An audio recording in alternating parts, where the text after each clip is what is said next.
In this video tutorial, you'll learn how to add a page to WordPress menu.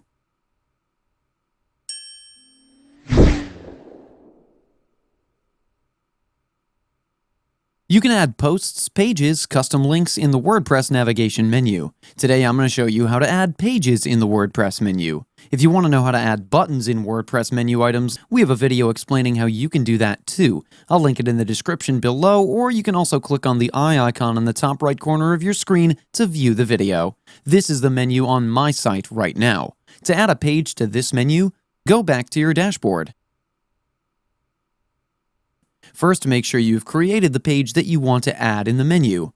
I'll be adding the blog page in the menu that I have here. Now, go to Appearance and click on Menu. The menu name for my menu is Primary, but yours might be different. Now, go to Manage Locations and make sure that this menu is displayed at the top. Back to Edit menu, and expand the Pages option. Here we're going to choose the page that we want to add to the menu. If you don't see the page here, then select the View All option.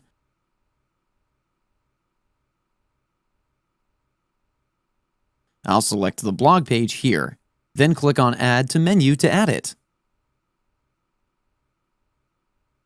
You can rearrange the menu item like this.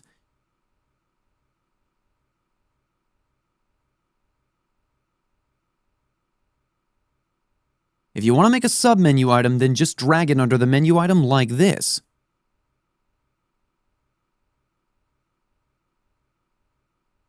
You can also expand the menu item to edit it.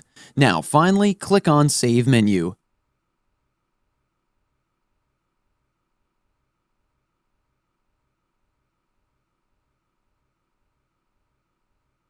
Let's go back to the site. I'll just reload the page. And as you can see, the page menu item was added here. This is how you can add a page to the menu in WordPress. That's it for today's video. If you have any questions or comments, please leave them in the comments section below. And if you like this video, please click on the like button. If you're new to our channel, hit the subscribe button and tap the bell icon so that you don't miss any of our future videos. Thanks for watching. We'll see you with the next one.